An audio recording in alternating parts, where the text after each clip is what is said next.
এত সুন্দর একটা মানুষের তার একটা কাপড় রাখে নাই শরীরে, এত বড় বড় পাথর দিয়ে তার নিক্ষেপ করে। ওরা কি মানুষ, ওরা কি মরবো না, ওরা কি মরবো না। আমার এই যে সব সারা করতো। আমার বাবাকে ব্যবসার জন্য, আমার বাবার ব্যবসা চাইছে এবং আমার বাবা থেকে 2 লাখ টাকা মাসে মাসে চাঁদা চাইছে। এই দুইটাই একটা আইনত ইয়া, সেই জন্য আমার বাবা রাজি হয় নাই। সেই জন্য আমার বাবাকে, আমি ভিডিও দেখি নাই, আমি সহ্য করতে পারবো না, ভিডিও দেখাই নাই। আমরা সবাই জানে, ওপেনলি জানে সবাই, যেটা হত্যা। শুক্রবারে সকালবেলা কিন্তু ভিডিও প্রকাশ হয়েছে। ভিডিও প্রকাশ হয়েছে গতকালকে। আপনারা কি আগে থেকে জানতে পারছেন? হ্যাঁ, আমরা আগে থেকে জানতে পারছি। তখন কি জানতে পারলেন? মানে কারা কারা করছে?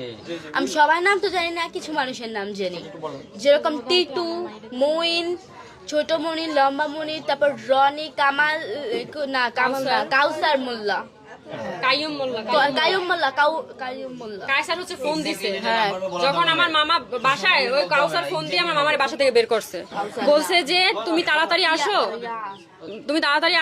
দোকানে আসি, তুমি তাড়াতাড়ি আসো। ওনারে অনেক রকমের মানে মেন্টাল ক্রিয়েট করছে। কোশ্চেন গুলো ওকে না করে আচ্ছা, ভিডিওটা পরে প্রকাশ হওয়ার কারণটা ছিল কি? পরে হচ্ছে গিয়া আমি প্রেস ক্লাবে গিয়েছিলাম, বরগুনা প্রেস ক্লাবে। আমার কাছে তার আগে অনেক ভিডিও ছিল, হিউজ পরিমাণে ভিডিও ছিল আমার কাছে।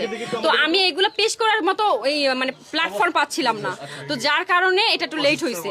আর এই আমার কাছে যে আপনার পাথর নিক্ষেপের ভিডিওটা আসে আপনার আগামীকাল 9টার দিকে, সকাল বেলা 9টার দিকে। তো ওইটাই আমি আমার একটা কলেজ, আমি বরিশাল ভার্সিটিতে পড়ি, তো ভার্সিটির আমাদের পেজ আছে, পেজে আমি এটা আপলোড করি।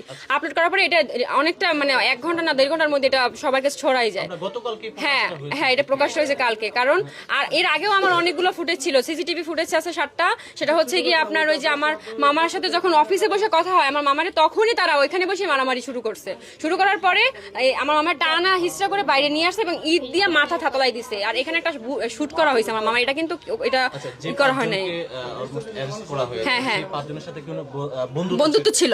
এই যে মুবিন উনি, হ্যাঁ মুহিন, উনি হচ্ছে গিয়া ওনার যে বাসার খাটটা পর্যন্ত আমার মামা কিনে দিচ্ছে।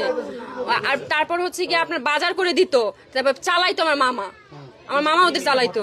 এত বড় একটা ঘটনা ঘটেছে, এর ভিতরে কোনো ধরনের প্রবলেম হয়েছিল কিনা? বা প্রবলেম বলতে আমি বলছি 2020 থেকে 25 সালে এই 5টা বছর আমার মামা অনেকটা ডেভেলপ করে তার ব্যবসায় এবং অনেক ভালো ছিল আলহামদুলিল্লাহ। তার সন্তান ওয়াইফ নিয়ে অনেক ভালো ছিল, ভালোই দিন কাটতেছিল এবং সে একটা লাক্সারি লাইফ বিলং করতেছিল। তো ওইটা তার বন্ধুদের এটা সহ্য হচ্ছিল না যে ও এত ভালো, তাহলে আমরা এরকমের কেন, তাহলে তার মানে আমাদের কিছু একটা করতে হবে। কারণ মানুষ তো লোভে পড়ে সবকিছু করে, এই জন্য ওরা লোভে পড়ে আমার মামার এই কাজটা করছে। আমার মামারে বলছে যে ওই তুমি তোমার এই যে সোহানা মেটালটা আমাদের দিয়ে দাও, আর যদি তুমি সেটা না করো তাহলে প্রত্যেক মাসে আমাদের 2 লক্ষ টাকা করে তোমাকে দিতে হবে। এখন